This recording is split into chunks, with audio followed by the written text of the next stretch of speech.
India गठबंधन के साथ डीएम के नेताओं की तरफ से सनातन धर्म पर दिए गए विवादित बयानों पर आज पहली बार मध्य प्रदेश से प्रधानमंत्री नरेंद्र मोदी ने बड़ा बयान दिया है। सैकड़ों करोड़ों की योजनाओं की सौगात देने के साथ कहा है कि सनातन पर वार करने वालों के खिलाफ जनता सतर्क रहे।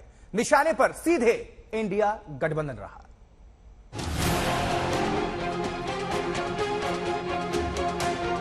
भारत माता की, भारत माता की। चुनावी राज्य मध्य प्रदेश में प्रधानमंत्री पहुंचे, समर्पित करें। विकास की योजनाओं का रिमोट दबाया।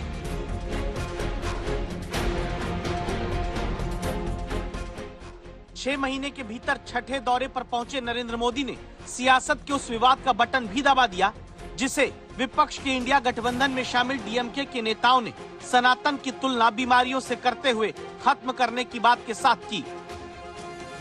तब प्रधानमंत्री ने साफ कर दिया कि जो मुद्दा विपक्ष ने सनातन पर छेड़ा, बीजेपी अब छोड़ने वाली नहीं। ये इंडी अलायंस की नीति है, एक गठबंधन गठबंधन की नीति है, भारत की संस्कृति पर हमला करने की। इंडी अलायंस का निर्णय है भारतीयों की आस्था पर हमला करो।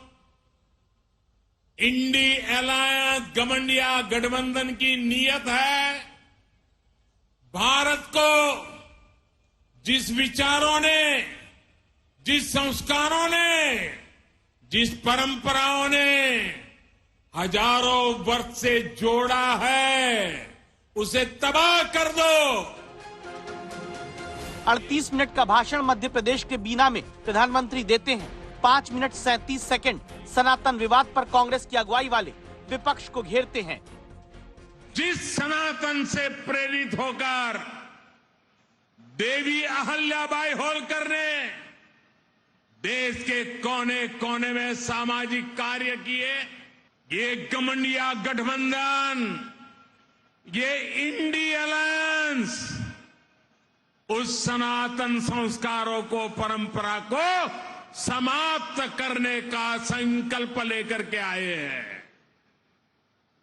ये सनातन की ताकत थी कि झांसी की रानी लक्ष्मीबाई अंग्रेजों को ये कहते हुए ललकार कर पाई कि मैं अपनी झांसी नहीं दूंगी।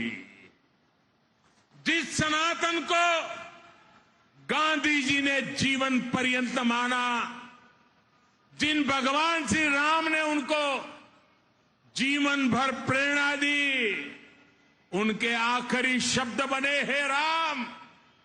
एक गठबंधन के लोग उस सनातन परंपरा को समाप्त करना चाहते हैं।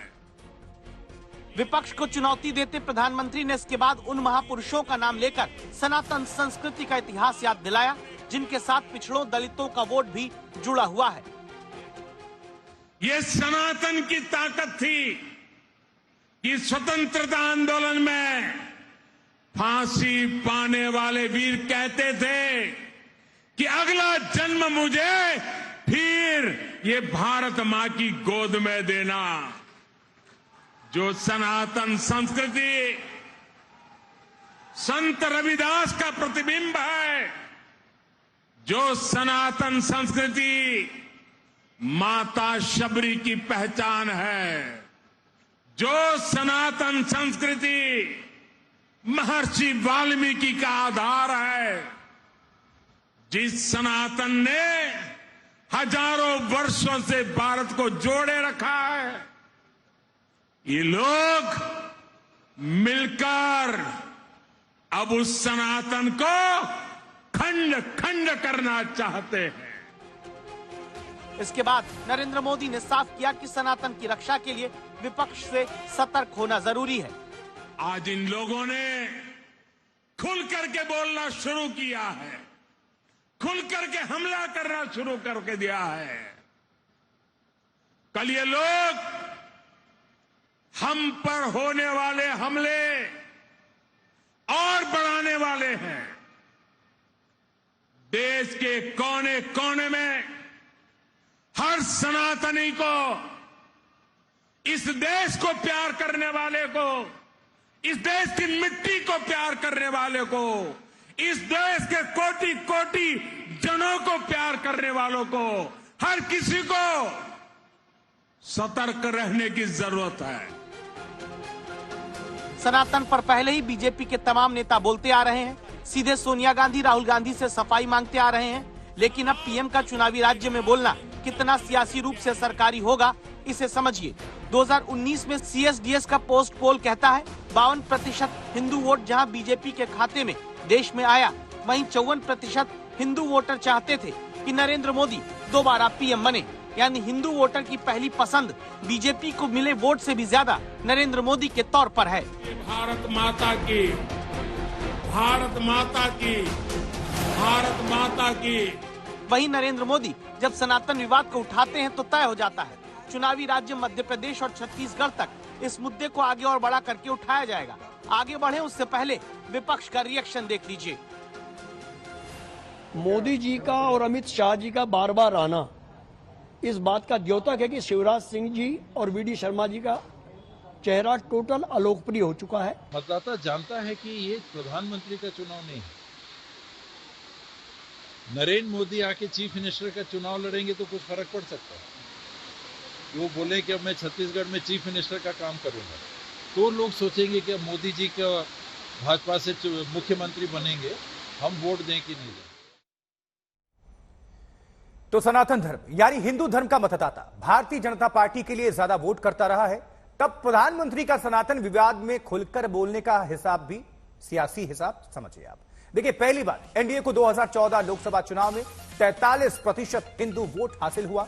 2019 में हिंदू वोट का हिस्सा एनडीए के खाते में बढ़कर 52% तक पहुंच गया। और दूसरी बात, देश की 296 लोकसभा सीटों पर 47 से 70% तक हिंदू वोट बीजेपी को हासिल हुआ। तीसरी बड़ी बात, बीजेपी को 2019 में मिले हिंदू वोट को और बांटकर देखें तो CSDS के पोस्ट पोल सर्वे के मुताबिक 59% सवर्ण हिंदू, 54% ओबीसी हिंदू वोट 56%, आदिवासी हिंदू वोट 41%, दलित हिंदू वोट सीधे एनडीए के खाते में पहुंचा।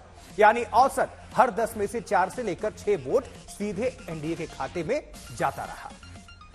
और तब कांग्रेस बार बार कह रही है कि सनातन पर उसका स्टैंड डीएमके वाला नहीं है, लेकिन डीएमके के बयानों के बाद प्रधानमंत्री ही नहीं, उत्तर प्रदेश के मुख्यमंत्री योगी आदित्यनाथ भी कांग्रेस पर हमलावर हैं।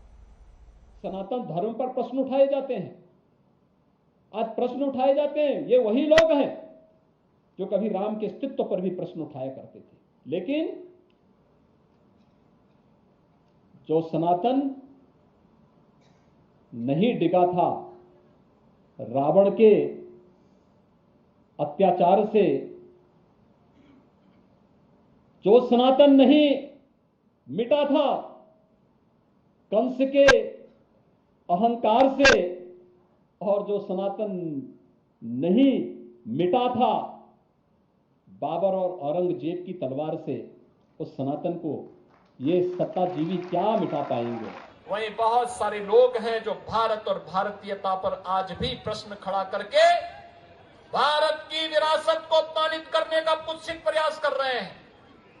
उन्हें राम की परंपरा अच्छी नहीं लगती, उन्हें कृष्ण की परंपरा अच्छी नहीं लगती। वे लोग विदेशी हुकूमत को, विदेशी आक्रांताओं को आज भी अपना आका मानना चाहते हैं। भव्य मंदिर का निर्माण हो रहा है,